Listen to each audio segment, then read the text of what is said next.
All right, so you're looking to get a grip on this whole covert contract thing and how it all fits in with that red pill perspective. Yeah. Especially now when, like everything's changing so fast with families and society and all that. It's like a different world almost. It really is. We got a ton of interesting stuff to dig into here. Oh, yeah. We're talking about masculinity, leadership, spirituality, even ancient warrior philosophies like Spartans and samurai. It's a pretty wide range. It is. By the end of this deep dive, you're going to have a much better understanding of all these ideas and how they connect. I think what's really cool is how these sources weave together these personal stories Oh, yeah. with like historical examples and philosophical ideas. And not just some dry academic thing. No, not at all. You'll see how personal growth ties into these larger societal shifts and how recognizing your role as a man can actually have an impact on the world around you. That's a big one. And it's not all just theory either. Right. There's a lot of practical advice in here too. Uh, We'll get into how things like setting goals, using affirmations, and developing that self-discipline almost like a modern-day Spartan or samurai can really help you build confidence and achieve what you want in life.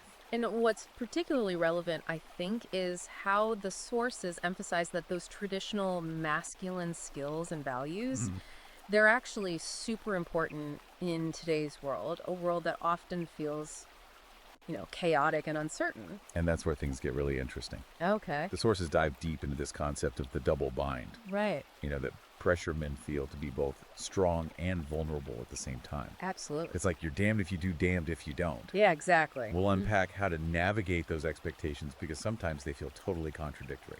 And this tension that's especially important in the context of relationships. Okay. And that's where the idea of covert contracts really comes in. Now, the sources don't explicitly use that term, True. but they explore very similar ideas about these unspoken expectations and how those can lead to resentment if they're not addressed openly. For sure. Okay, so we've got this double bind going on, and then we've got these covert contracts kind of lurking in the shadows of our relationships. Right. Sounds like things can get pretty messy pretty quickly. Absolutely. And to make matters even more complex, the sources also point out how these big societal shifts, like the rise of feminism and what they call cultural Marxism, Right. have dramatically impacted, institutions and our understanding of traditional roles. This is something you specifically wanted to explore, right? How these changes connect back to that idea of the covert contract. Exactly. You see, the sources argue that the decline of traditional family values, things like, the drop in marriage rates, the rise of single-parent households, that's a key part of this shift. And they link this directly to the rise of ideologies that challenge those traditional gender roles.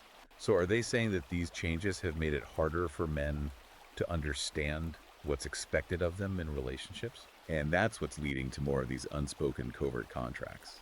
That's a big part of it. The sources highlight how the traditional framework, while sometimes seen as outdated, Right. it actually provided a clearer sense of roles and responsibilities. I see. And without that, it becomes much easier for resentment and misunderstandings to build up. And it sounds like this isn't just about romantic relationships either. No. The sources also talk about the decline of those traditional brotherhoods Yes. and the impact that's had on men's support systems. You're absolutely right. They argue that strong male friendships are crucial, especially in a world that can often feel hostile or dismissive of men's needs. So it's almost like we've lost this shared sense of purpose and understanding that used to be more common among men. That's a good way to put it. Yeah. And the sources provide some fascinating historical examples of brotherhoods, Oh, yeah. from the abolitionists to the entrepreneurs in Silicon Valley, Okay. showing how these bonds have actually driven positive change throughout history. So if we're going to unpack these covert contracts Right. and figure out how to renegotiate them in a way that actually works for everyone, it sounds like we need to understand how we even got here in the first place. Right. It's like we need to trace those historical threads that led to these big societal shifts. That's a great way to frame it. And the sources offer some really insightful perspectives on that historical journey. Okay. They delve into the impact of feminism, what they call cultural Marxism, and that decline of traditional institutions. But they also offer a powerful message of hope and empowerment. Right. They don't just leave you feeling stuck. No, they don't. They provide practical advice on how men can step up, reclaim that authentic masculinity, and even become agents of positive change in the world. One key aspect they emphasize is spiritual exploration and growth. Okay. They argue that in a world that can often feel meaningless or materialistic, Right. connecting with something greater than yourself can provide a powerful sense of purpose. This part really stood out to me. Yeah. They suggest that men can find this spiritual clarity through rational inquiry, balancing skepticism with a genuine openness to those spiritual insights. It's not about blind faith, No. but about seeking truth and meaning through critical thinking and personal experience. They even share a story about a man who was initially very skeptical of spirituality, but ended up finding peace and purpose through meditation, Wow, that's interesting. after learning about the effects of meditation on the brain. I see. Okay, so we've got this historical context. We've got the challenges of that double bind and these covert contracts. Right. And now we've got this call for spiritual exploration. Yeah. I'm starting to see how these pieces fit together. Yeah. But I'm also curious to hear more about the practical advice they offer. Okay. You know, those concrete steps men can take to improve their lives and their relationships. That's where things get even more interesting. The sources offer a wealth of practical tips, drawing inspiration from those ancient warrior philosophies. Like the Spartans. Yeah, like the Spartans and samurai. Okay. They talk about setting goals, using affirmations, developing discipline, and even reclaiming those traditional masculine skills as ways to build confidence and achieve what you want in life. And how does this tie back into that whole idea of covert contracts? Well, imagine this. You're feeling lost, lacking direction, maybe even a little resentful in your relationships.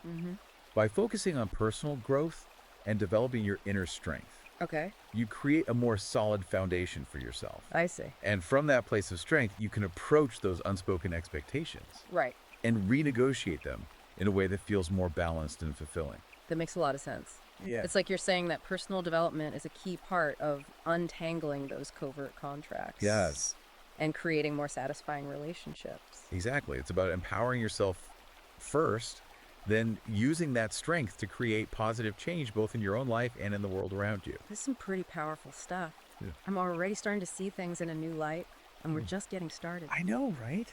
There's so much more to unpack. We haven't even touched on energy dynamics leadership, Ooh. or the specific techniques they offer for managing stress and anxiety. Hold on, energy dynamics. Yeah. That sounds intriguing. What's that all about? Well, the sources describe these two types of energy, radial and tangential. Okay. Radial energy is focused discipline, like a laser beam. Okay. Think of it as the energy of action, of achieving goals. Okay. And what about tangential energy? Tangential energy is more expansive, creative, like a ripple spreading out. Okay. It's the energy of exploration, of connecting with others, of generating new ideas. So how do these energy dynamics relate to the idea of covert contracts and navigating relationships? Imagine a man who's constantly radiating energy outward, always focused on achieving, on doing. But his partner, she's more tangential in her energy. She needs connection. She needs space for creativity and emotional expression. If they don't understand these differences, it can create friction. He might feel unappreciated while she feels neglected. Wow. That's a really interesting way to look at it. Yeah. It's like those unspoken expectations become even more charged when we don't understand the different ways we express and receive energy. Exactly. And the sources offer some fascinating insights into how to balance these energies, Okay. both within ourselves and in our relationships. This is already blowing my mind. I can't wait to dive deeper into these energy dynamics and see how they play out in real life situations. But we're going to have to save that for the next part of our deep dive. You're right. There's just so much to explore in these sources. It's an incredible journey of discovery. All right, so before we wrap up this part, let's quickly recap what we've covered so far. Okay. We talked about the concept of covert contracts and how they often lead to resentment in relationships. We touched on the double bind men face in trying to balance strength and vulnerability. Right. And we explored how those historical shifts, particularly the decline of traditional institutions, have contributed to these challenges. And we started to unpack the powerful potential of personal transformation, spiritual exploration, and even those ancient warrior philosophies Yeah. in navigating these complexities. This is just the tip of the iceberg, though. It is. In the next part of our deep dive, we'll delve deeper into energy dynamics leadership and those specific techniques the sources offer for managing stress, overcoming anxiety, and creating more fulfilling relationships. We'll also explore some fascinating insights into the nature of suffering, the role of women in society, and the importance of brotherhood in a world that can often feel isolating for men. Stay tuned for part 2, where we'll continue to unpack these powerful ideas and see how they can empower you to live a more authentic and fulfilling life. Welcome back. Last time we were just starting to unpack those covert contracts and how they play into the challenges men face in today's world. Yeah, we were just getting to the good stuff, those energy dynamics you mentioned. Mm-hmm. I'm really curious to learn more about how understanding radial and tangential energy can actually help us navigate relationships and maybe even spot those hidden expectations before they become a problem. It's a really fascinating concept. Remember, radial energy is that focused, goal-oriented energy. Right, like a laser beam. Yeah, exactly. Think of it as the energy of building, achieving, taking action. Okay. Tangential energy, on the other hand, is more about connection, creativity, and emotional expression. So how do these energies actually play out in a relationship? So let's say a man is very radial in his energy. Hmm. He might be hyper-focused on his career, on providing for his family, on solving problems. He might show love through acts of service, through tangible expressions of care. Okay, I see where you're going with this. But if his partner is more tangential in her energy, she might crave more emotional connection, more open communication, more time spent simply enjoying each other's company. So he's speaking one language of love and she's speaking another. Exactly. And this is where those covert contracts can really start to cause problems. He might feel like he's doing everything right, but she might feel neglected or emotionally unfulfilled. So how do we avoid this kind of clash? Is it about one person changing their energy to match the other? Not necessarily. The sources emphasize that it's about understanding and appreciating these differences. Okay. Recognizing that there's no right or wrong way to express energy. It's about finding a balance that works for both partners. So instead of trying to change each other, it's more about learning to speak each other's language. Precisely.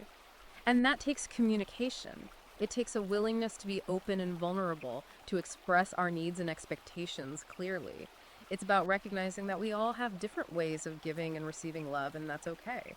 This is making me think about the red pill perspective and how it emphasizes the importance of understanding female nature. Right. It seems like understanding these energy dynamics could be a really valuable tool in that regard. Absolutely.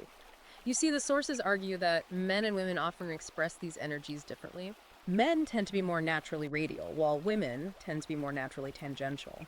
Of course, there are always exceptions, but this general pattern can help us understand why men and women sometimes clash.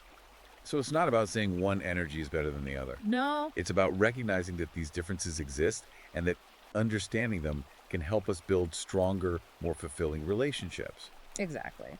And this ties back to the idea of covert contracts. Mm-hmm. If we can learn to recognize and communicate our energy needs, we can start to break down those unspoken expectations that can lead to resentment. This is really eye-opening. I'm already starting to see how these energy dynamics play out in my own relationships. But I'm also curious to hear more about what the sources have to say about leadership. You mentioned that they draw inspiration from ancient warrior philosophies like those of the Spartans and samurai. Yes, they do. And it's really fascinating how they connect these ancient warrior codes to the challenges men face today. Okay, so what kind of leadership qualities do they emphasize? Is it all about being tough and stoic like a Spartan warrior? It's more nuanced than that.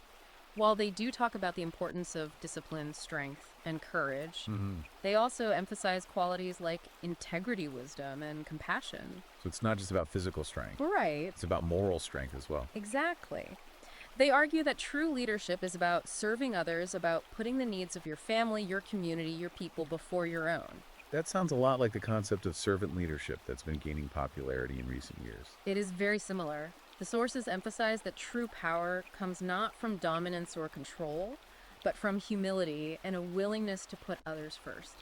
And how does this tie back to the idea of covert contracts and the challenges men face in modern society?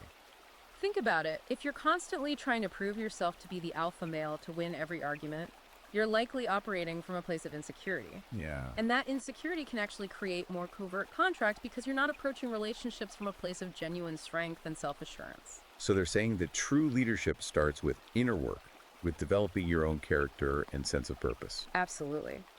They argue that when you're grounded in your values, when you're confident in who you are and what you stand for, Right. you don't need to play those games. You can approach relationships with authenticity and integrity, which allows for more open and honest communication.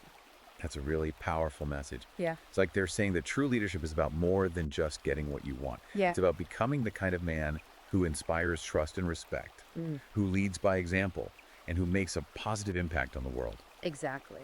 And they offer some really practical advice on how to cultivate those leadership qualities.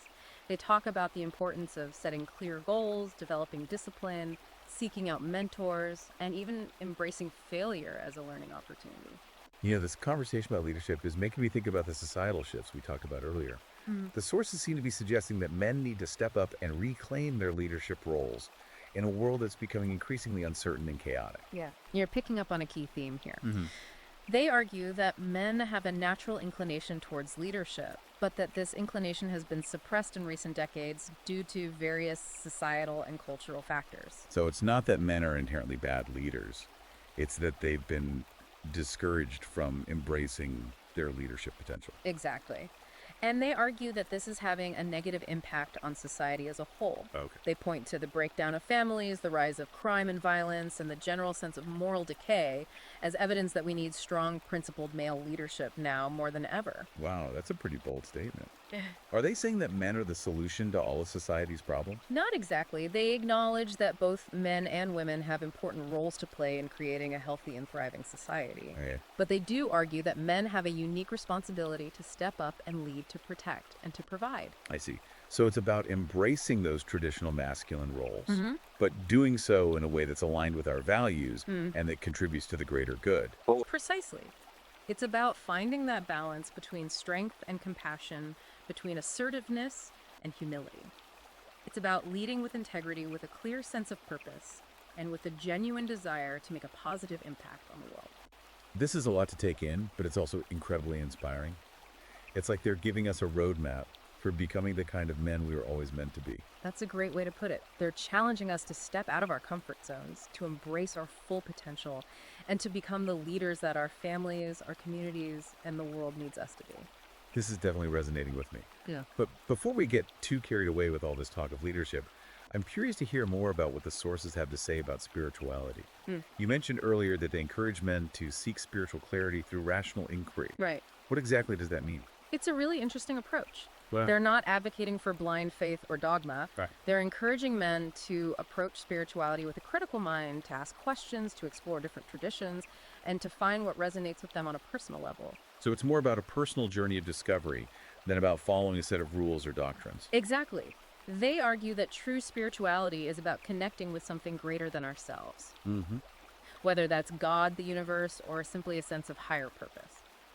And how do they suggest men go about finding that connection? They offer a variety of practices, from meditation and prayer to spending time in nature and engaging in acts of service. It sounds like there's no one-size-fits-all approach. You're right. They emphasize the importance of finding what works for you, of experimenting with different practices, and of being open to the unexpected. This is making me think about the earlier conversation about energy dynamics. Uh-huh. Could exploring spirituality help men to balance their radial and tangential energies? That's a great connection. The sources suggest that spiritual practices can help us to become more grounded, more centered, and more connected to our emotions. So it's not just about becoming more spiritual in a religious sense. It's about developing a deeper sense of self-awareness and inner peace. Exactly. And they argue that this inner peace is essential for navigating the challenges of modern life, for building healthy relationships, and for becoming the kind of leaders that the world needs. This is really resonating with me. It's like they're saying that true strength comes not just from physical prowess or material success, but from a deep connection to our inner selves and to something greater than ourselves. That's a beautiful way to put it.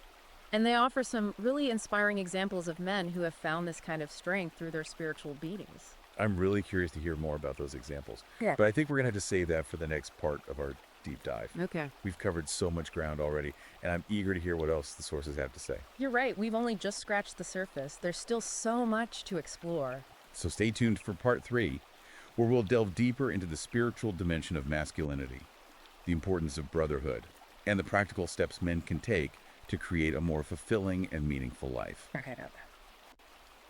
Okay, so we're back for the last part of our deep dive into these sources on masculinity and relationships and all that.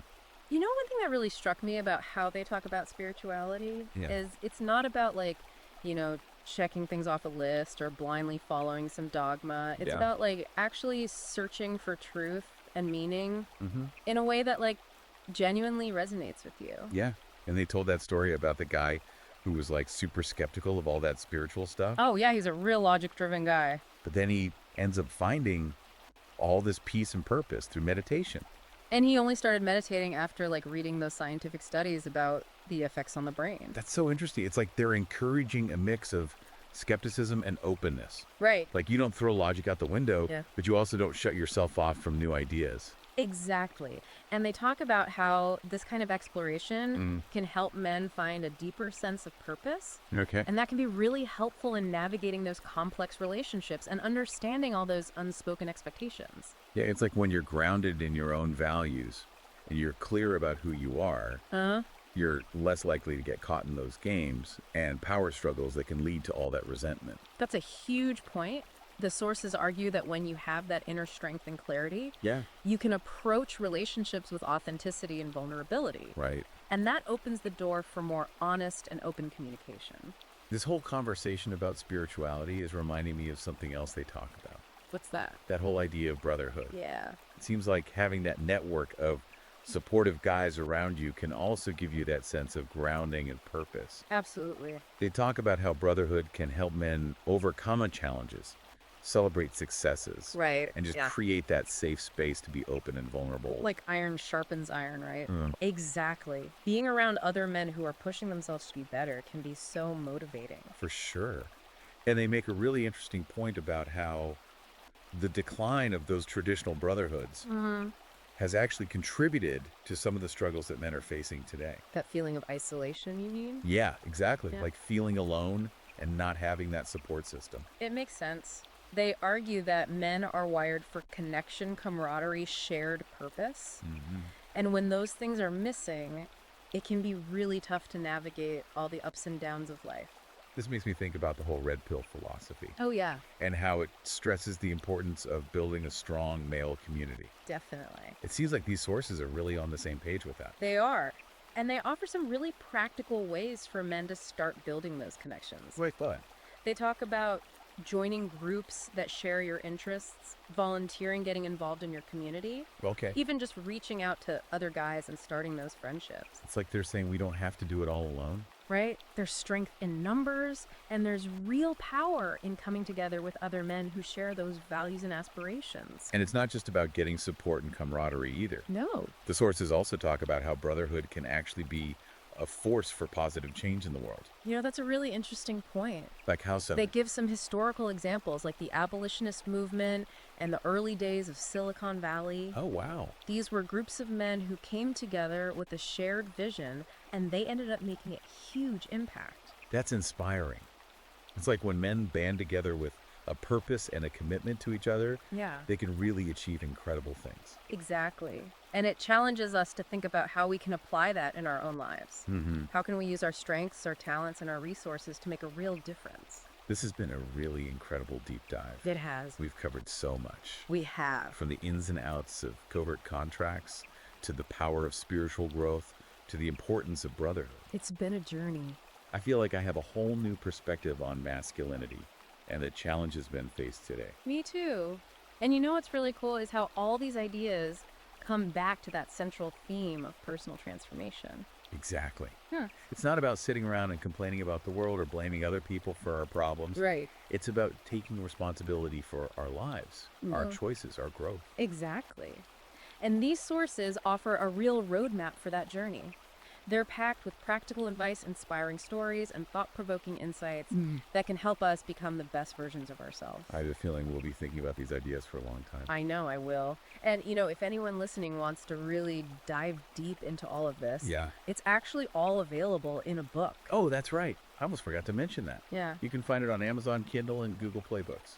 It's definitely worth checking out. For sure, if you're ready to take that next step on your own journey. It's an amazing resource for anyone who wants to understand themselves better, build stronger relationships, and make a positive impact. Well, that about wraps up our deep dive for today. It does. Thanks for joining us on this exploration. It's been a pleasure. Until next time, keep seeking truth, keep growing, and keep striving to be the best version of yourself.